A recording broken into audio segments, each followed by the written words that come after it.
Hello everyone, welcome জানাচ্ছি সবাইকে আরও একবার চৈতালি রান্নাঘরে।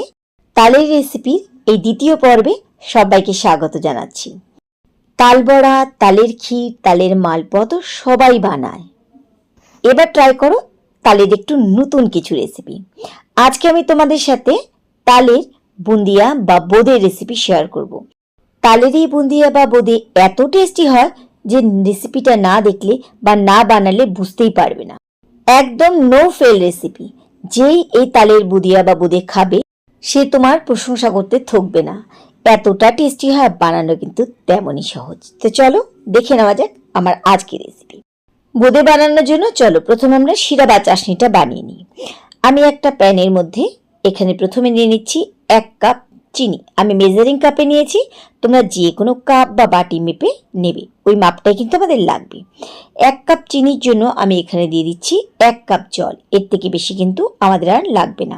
শুধু জলের মধ্যে আমাদের চিনিটাকে গলিয়ে নিতে হবে, কোনো ঘন পাতলা কোনো রকম এরকম চাশনি ব্যাপার নেই, শুধু চিনিটাকে আমাদেরকে একটু গলিয়ে নিতে হবে। তো চিনি এখানে আমার গলে গেছে। এবার আমি গ্যাস ওভেন বন্ধ করে দিচ্ছি আর চিনি এই শিরাটাকে এক পাশে রেখে দিচ্ছি। আর এদিকে আমি বড় সাইজের একটা বাটি নিয়েছি, আর ওই বাটিতে চিনি যে কাপে মেপেছিলাম ঠিক ওই কাপ মেপে 1 কাপ দিয়ে দিচ্ছি বেসন। যে কোনো রকমের বেসন তোমরা এখানে নিতে পারো। সাথে দিচ্ছি 1 কাপের থেকে একটু কম তালের পাল্প বা তালের কাই। তোমরা চাইলে কিন্তু এখানে আমি একটু কম দিয়েছি, তোমরা 1 কাপ ধরেই নেবে। এখানে কিন্তু তালের এরকম ঘন আমাদের কাই লাগবে। এবার দিয়ে দিচ্ছি একদম সামান্য পরিমাণে নুন। আর যে কাপ মেপে আমরা বেসন আর চিনি নিয়েছিলাম ঠিক ওই কাপ মেপে এখানে নিয়ে নিচ্ছি 1 কাপ জল। এই মাপটা কিন্তু খুব ইম্পর্টেন্ট। এবার এরকম হ্যান্ড হুইস্কার বা চামচ দিয়ে খুব ভালোভাবে আমাদের এই বেসন জলের সাথে গুলে নিতে হবে, যেন গোলাটা খুব ভালো হয়। আমাদের এই ব্যাটার কিন্তু একদম ঘন হলেও চলবে না, আবার খুব পাতলাও না। আর এখানে বেসন রয়েছে, 1 কাপ জলে যখন তুমি গুলতে থাকবে দেখবে এমনিও বেসন আস্তে আস্তে হালকা হয়ে যাচ্ছে আর ঘন হয়ে যাবে কিন্তু। তাই এখানে কিন্তু আর 1 ফোঁটাও জল লাগবে না। খুব ভালোভাবে বেসন আমি এখানে গুলে নিয়েছি। বোঝার সুবিধার্থে আমি একটুখানি দেখিয়ে দিচ্ছি যে কেমন হবে।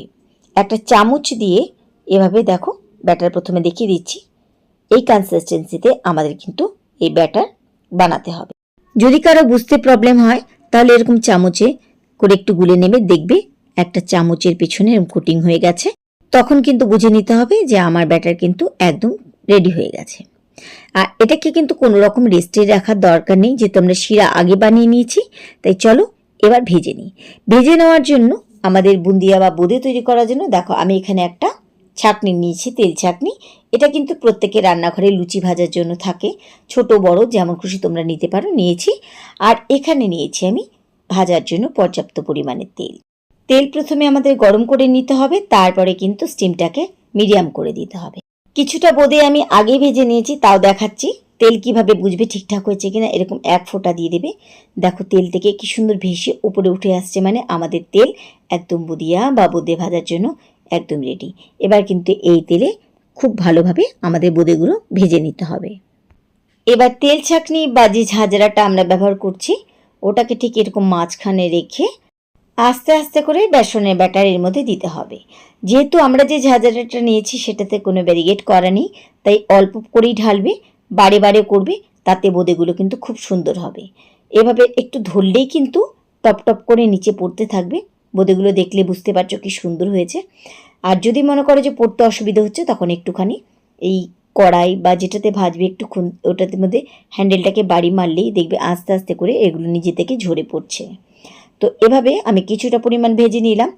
আমার কিন্তু 1 কাপ বেসনের বোঁদে ভাজতে খুব জোর 5 মিনিটের মতো সময় লেগেছে।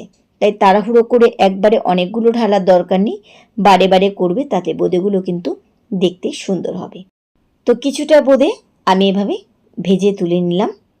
কিছুটা লাল হবে, এতে ভয় পাওয়ার কিচ্ছু নেই, কারণ তেলে প্রথমে যেগুলো পড়বে সেগুলো কিন্তু একটু লাল লাল হয়ে যাবে।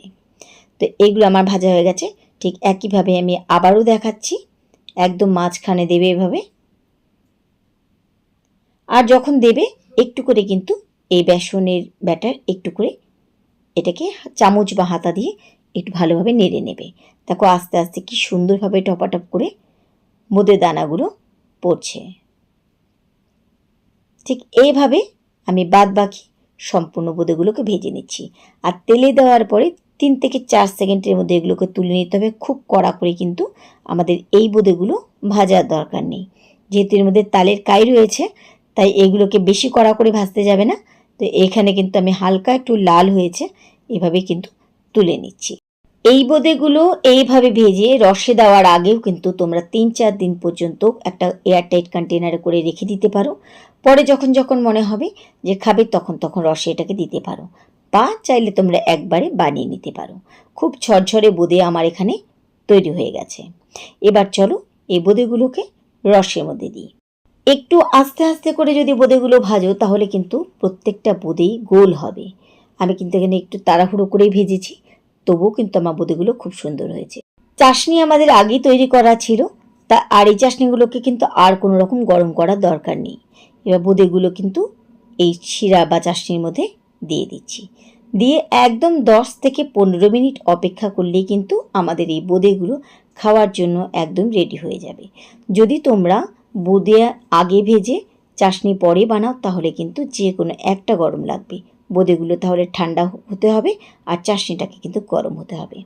এবার দেখো আমি এভাবে রসের মধ্যে মাখিয়ে ঠিক 10 থেকে 15 মিনিটের জন্য অপেক্ষা করছি। এর মধ্যে কিন্তু বোঁদেগুলো খাওয়ার জন্য একদম রেডি হয়ে যাবে। ফিরে আসলাম কিছুক্ষণ পরে। দেখলেই বুঝতে পারছো বোঁদেগুলো কি সুন্দরভাবে কিন্তু রস টেনে নিয়েছে আর খেতে এত সুন্দর হয়েছে। যে মাপে আমি আজকে করে দেখালাম এই মাপে তোমরা এভাবে বানিয়ে দেখো, এর থেকে বেশি কিন্তু মিষ্টি বা কোনোটাই কিন্তু এক চুরো বেশি লাগবে না। আর এভাবে এই তালের বোঁদে বা বুঁদিয়া যাকে তুমি খাওয়াবে সবাই কিন্তু খেয়ে তোমার প্রশংসা করবে, কারণ খেতে এটা সত্যি এত সুন্দর হয়েছিল। ব্যাস তৈরি হয়ে গেল আমাদের ঝরঝরে মিষ্টি রসে ভরা নরম তালের বুঁদিয়া বা বোঁদে। তোমরাও কিন্তু তালের এই সিজনে একবার হলেও এই রেসিপিটাকে বাড়িতে কিন্তু অবশ্যই ট্রাই করো।